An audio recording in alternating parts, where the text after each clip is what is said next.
Spirituality की series में आज हम शुरू करते हैं भगवत गीता के ऊपर पहला इंट्रोडक्शन। ये सीरीज जो है वो स्कॉलरली सीरीज नहीं है, ये easy to understand for everyone series है।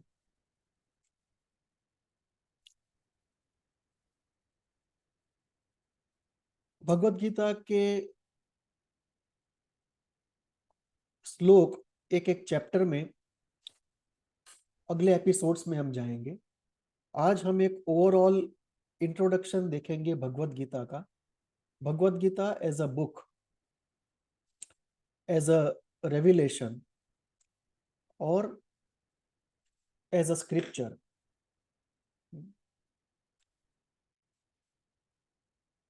हिंदुइज्म में भगवत गीता स्पिरिचुअल एरिया में और कल्चरल लाइफ में सेंटर में है।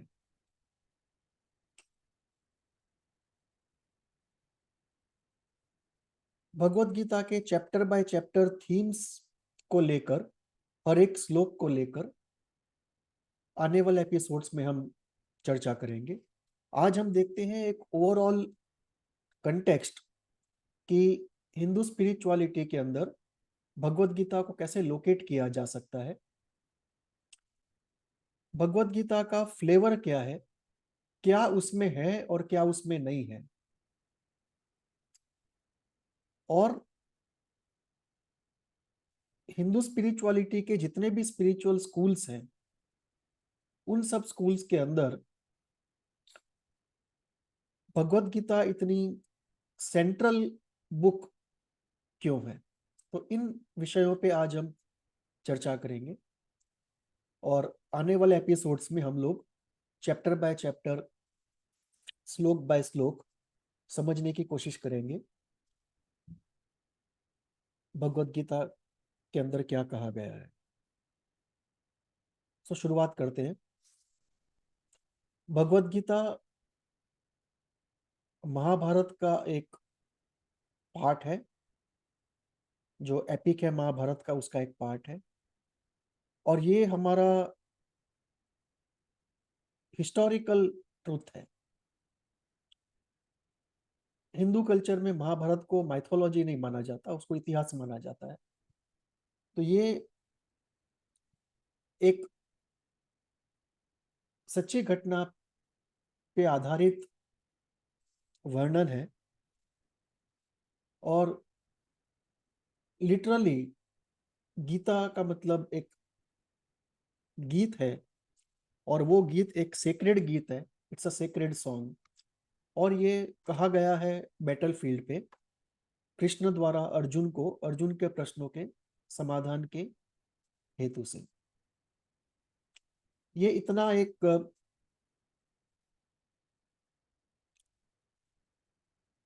कॉमन नॉलेज है जो प्रैक्टिकली हर भारतीय जानता है। अब हम इसमें जाते हैं कि इसमें भगवत गीता में ऐसी क्या विशेषता है। पहली बात, ये एक भगवत गीता एक स्पिरिचुअल एनसाइक्लोपीडिया की तरह है। अगर हम स्पिरिचुअलिटी में जाते हैं तो अलग अलग स्कूल्स मिलते हैं। ज्ञान योग के स्कूल्स होंगे, भक्ति योग के स्कूल्स होंगे, कर्म योग के स्कूल्स होंगे, योग के स्कूल होंगे, तंत्र के स्कूल होंगे, और इनके अंदर फिर काफी सारे सब स्कूल्स होंगे। इन सब का जो सिंथेसिस है वो हमको भगवत गीता में दिखाई देता है।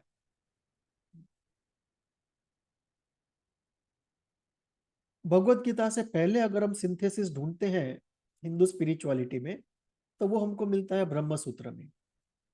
लेकिन ब्रह्म सूत्र का जो सिंथेसिस है वो स्लाइटली ज्यादा स्कॉलरली है, स्लाइटली ज्यादा टेक्निकल है। भगवत गीता का जो सिंथेसिस है वो जिस आदमी को स्पिरिचुअलिटी में इंटरेस्ट हो वो ज्यादातर लोग उसको समझ सकते हैं। तो पहला इंपॉर्टेंट पॉइंट ये है भगवत गीता के बारे में कि ये एक स्पिरिचुअल एनसाइक्लोपीडिया की तरह है।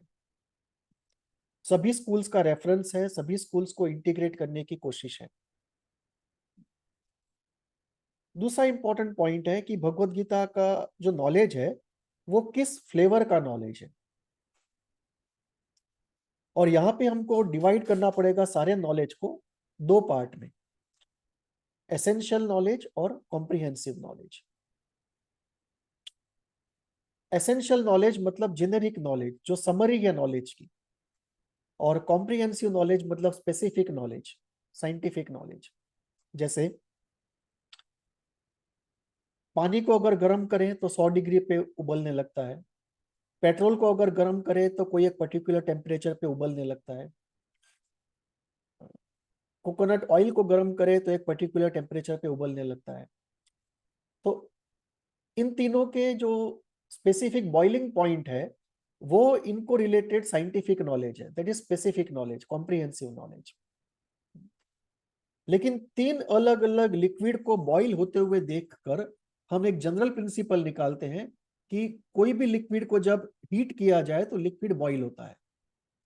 ये जो है लॉ कि लिक्विड्स बॉईल व्हेन हीटेड, ये हमारी एक्सपीरियंस की समरी है, ये हमारा ऑब्जर्वेशन नहीं है। और ये जो समरी है ये एसेंशियल नॉलेज है, ये जेनेरिक नॉलेज है जो स्पेसिफिक नॉलेज का सार निकाला हुआ है। तो भगवत गीता अगर इस तरीके से देखें तो एसेंशियल नॉलेज भगवत गीता में है।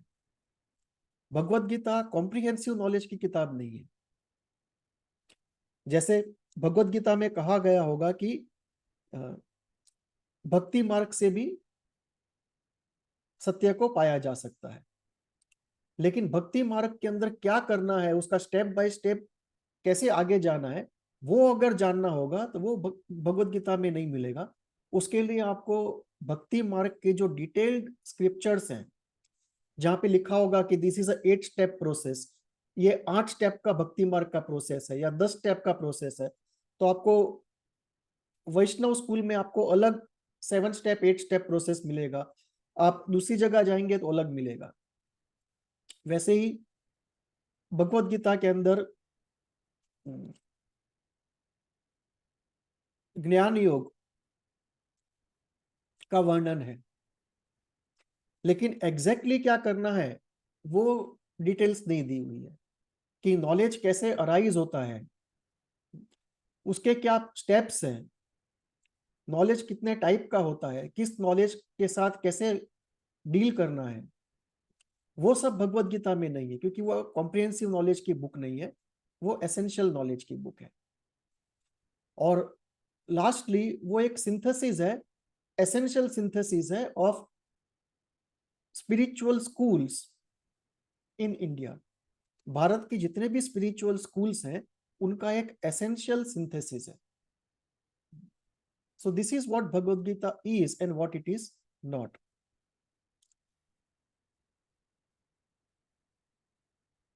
जब हम स्पिरिचुअल स्कूल्स की बात करते हैं तो सारे स्पिरिचुअल स्कूल्स को हम एक तरह से डिवाइड करें तो दो में डिवाइड किया जा सकता है। वो स्पिरिचुअल स्कूल्स और अप्रोचेस जो इस वर्ल्ड के बारे में पॉजिटिव हैं,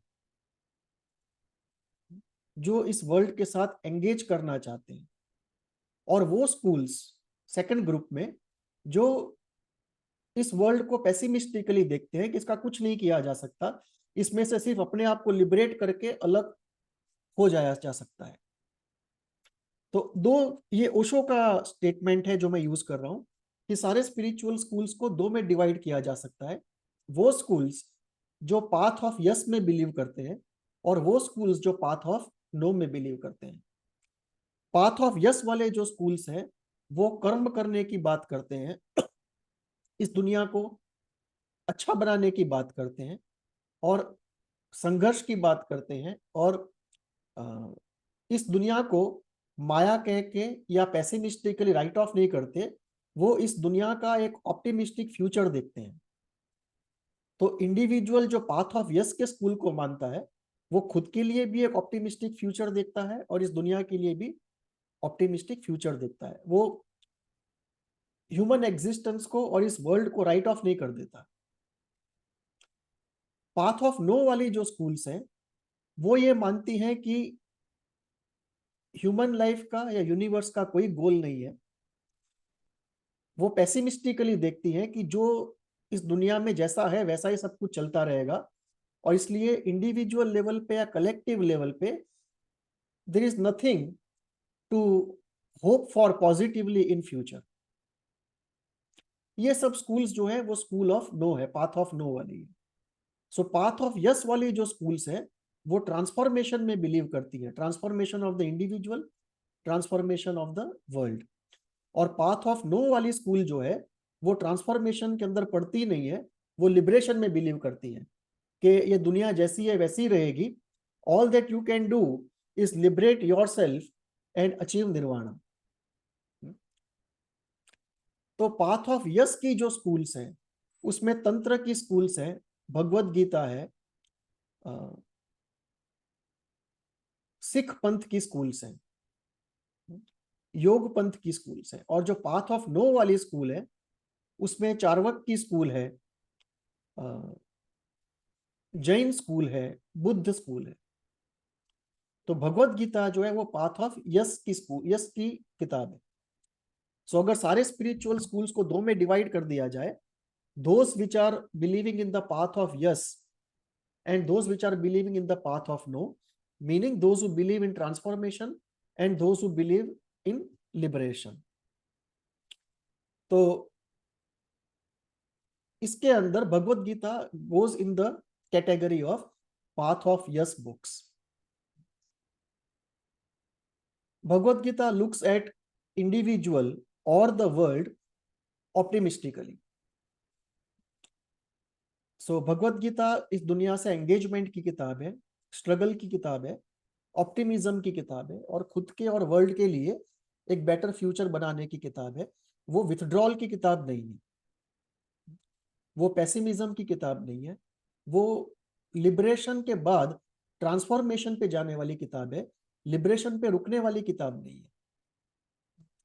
जबकि जो पाथ ऑफ नो वाली किताबें हैं जिसमें इंडिया के बाहर भी हैं, जैसे अगर आप लाओ त्जू को पढ़े या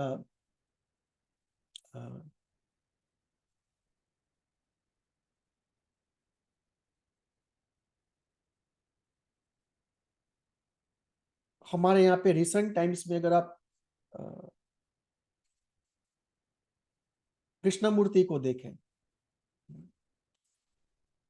कृष्णमूर्ति को पूरी तरह से तो नहीं कहा जा सकता, they are half in the path of no and half in the path of yes।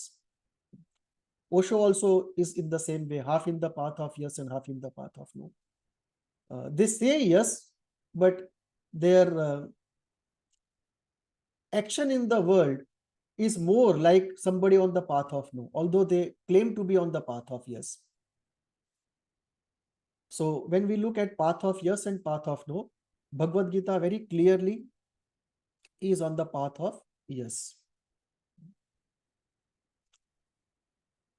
क्योंकि भगवत गीता में सभी स्कूल्स के ऊपर कमेंटरीज है, और अपने आप में it's one of the best books ever said. Bhagavad Gita has become an occasion for commentaries eternally.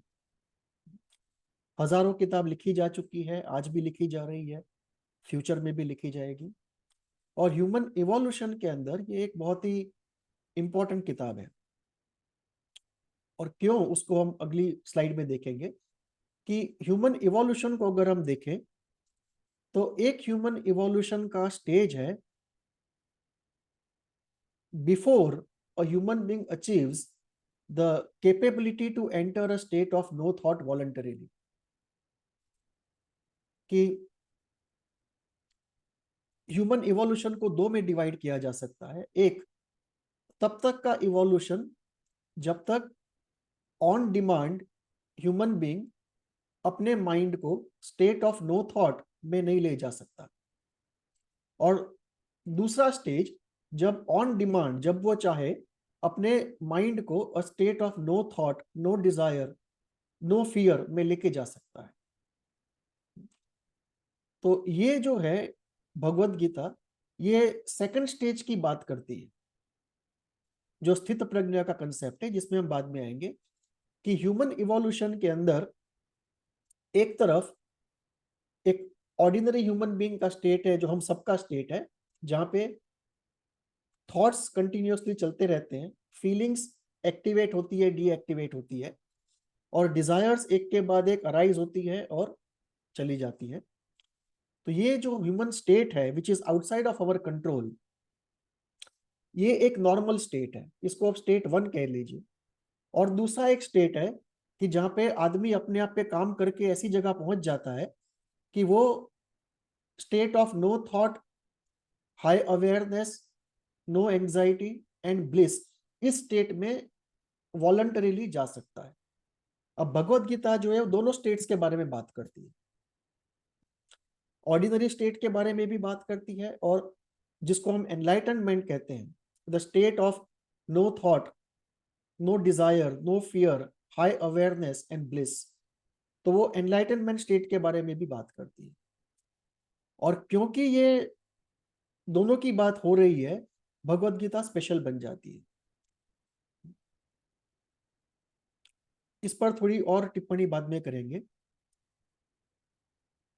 Bhagavad Gita के अंदर जो एसेंशियल नॉलेज है उसको जब डिटेल किया जाए तो वो आपको मिलेगा योग की किताबों में, तंत्र की किताबों में, श्री अरबिंदो के राइटिंग्स में, जहां पे एक एक्सपांड किया गया है पर्टिकुलर स्कूल को, और भगवत गीता के अंदर जो एसेंशियल जेनेरिक नॉलेज है उसको स्पेसिफाई करके एलाबरेट किया गया है अलग अलग कंटेक्स्ट में, अलग अलग इंडिविजुअल्स के लिए।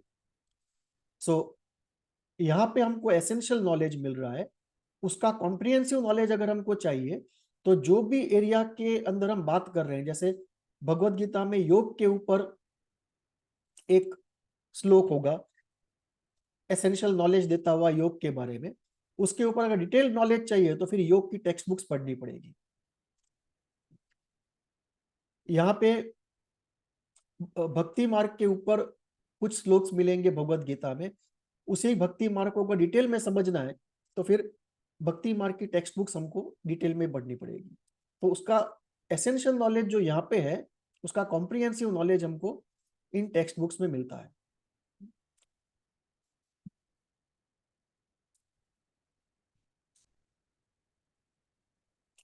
अब हम इसमें आते हैं कि इसका रेलेवेंस क्यों है, इतने हजारों साल हो गए फिर भी आज भी क्यों ये बुक रेलेवेंट है। क्योंकि ये बुक डील करती है गुड एंड इविल के साथ में, और ये बुक डील करती है ह्यूमन इवोल्यूशन के साथ में, और ये दो कांस्टेंट है। गुड एंड इविल का स्ट्रगल कांस्टेंट है outside and inside of individual. Self evolution के लिए अलग अलग स्पिरिचुअल रास्ते हैं और अलग अलग स्पिरिचुअल स्कूल्स है, वो भी कांस्टेंट है। और whole life as a process of yoga also is a constant, and because these three are eternal constants, Bhagavad Gita becomes eternally relevant because it's dealing with these three eternal constants. Thematically अगर भगवत गीता में हम देखें तो बहुत सारे themes हैं। कुछ important themes जिस पे चर्चा की जा सकती है, जो आगे हम करेंगे कभी, फ्री विल एंड डिटर्मिनिज्म, कि इज ह्यूमन विल फ्री और इज एवरीथिंग डिटरमिन्ड और is it a combination of both. और Bhagavad Gita tends towards a combination of both, कि there is determinism in nature and there is also free will. कुछ areas में हम लोग free will exercise कर सकते हैं, कुछ एरिया में डिटर्मिनिज्म है। सेकंड बहुत ही इंपॉर्टेंट कंसेप्ट है स्थित प्रज्ञा का, और ये जो है ये भगवत गीता का कोर है। अगर ये पूछा जाए क्वेश्चन कि भगवत गीता में से अगर एक चीज लेनी हो तो क्या लेनी है, तो ये लेनी है। ये पूरी भगवत गीता का सेंटर है, स्थित प्रज्ञा। ये वो स्टेट ऑफ माइंड है जहां पे कोई थॉट नहीं है, कोई एंजाइटी नहीं है, कोई डिजायर नहीं है, अवेयरनेस हाई है और ब्लिस की फीलिंग है, जिसको हम नॉर्मल इंग्लिश में कहते हैं स्टेट ऑफ एनलाइटनमेंट। और इस स्टेट ऑफ एनलाइटनमेंट को कई लोगों ने अलग अलग कलर और फ्लेवर में भी एक्सपीरियंस किया है। जैसे अगर हम निर्वाण की डेफिनेशन देखें तो इसके बहुत नजदीक आ जाता है। कुछ चीजें कॉमन है, नो थॉट कॉमन है, हाई अवेयरनेस कॉमन है, ब्लिस कॉमन है। अगर हम कैवल्य की बात करें तो उसमें हाई अवेयरनेस कॉमन है, दूसरी दो चीज कॉमन नहीं है। और ये हमको इस बात पे ले आता है कि स्टेट ऑफ एनलाइटनमेंट जो एक नॉर्मल आदमी का स्टेट नहीं है, रेयरली कुछ लोग एक्सपीरियंस कर पाते हैं, और उसमें से भी बहुत कम लोग स्टेबिलाईज कर पाते हैं। तो ये जो है ये फ्यूचर ह्यूमन साइकोलॉजी की बात है। ओशो रजनीश की एक अच्छी किताब है Bhagavad Gita the limits of human psychology, कि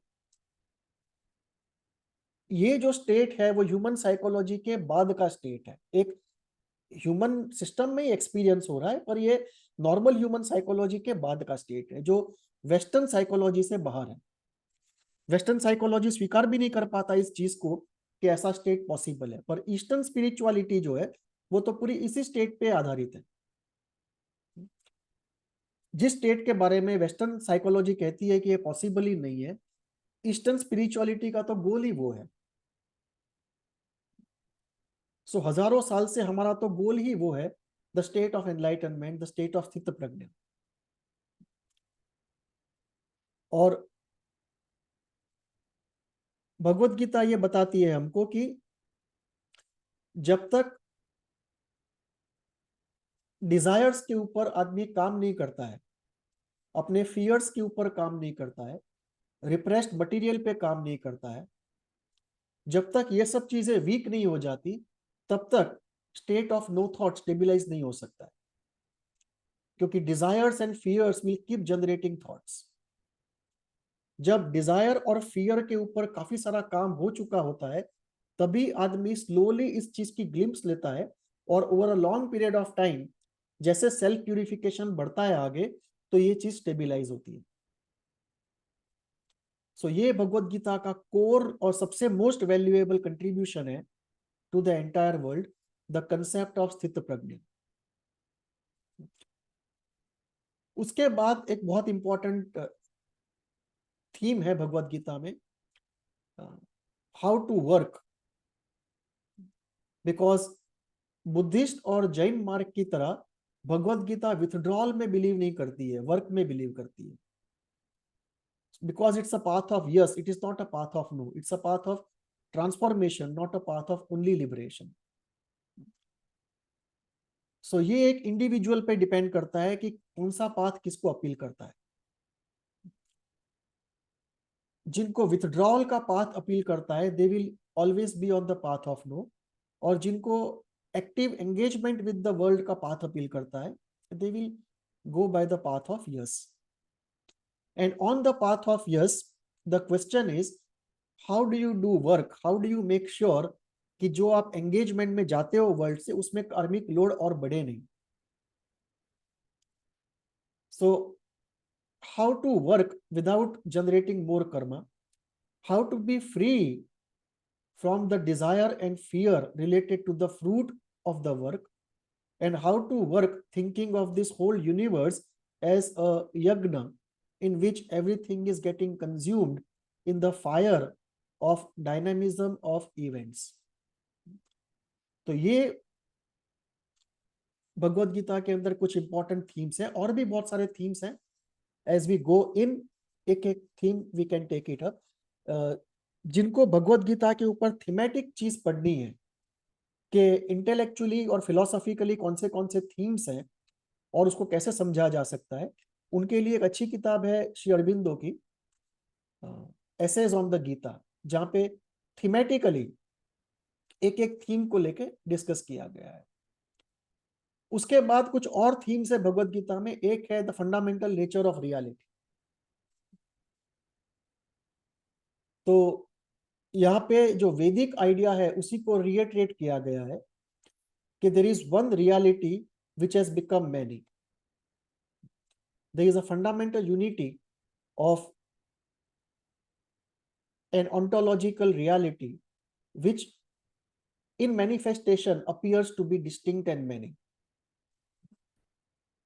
उसके बाद ह्यूमन विल, ह्यूमन एफर्ट और सरेंडर टू एग्जिस्टेंस और सरेंडर टू गॉड, इस थीम के ऊपर चर्चा है कि कितना इंपॉर्टेंट ह्यूमन विल है, कितना इंपॉर्टेंट ह्यूमन एफर्ट है और कितना इंपॉर्टेंट सरेंडर है, और सरेंडर कब किया जा सकता है। इनिशियली काफी लंबे समय तक हर आदमी को विल और एफर्ट से काम चलाना पड़ता है और वो स्ट्रगल का टाइम होता है।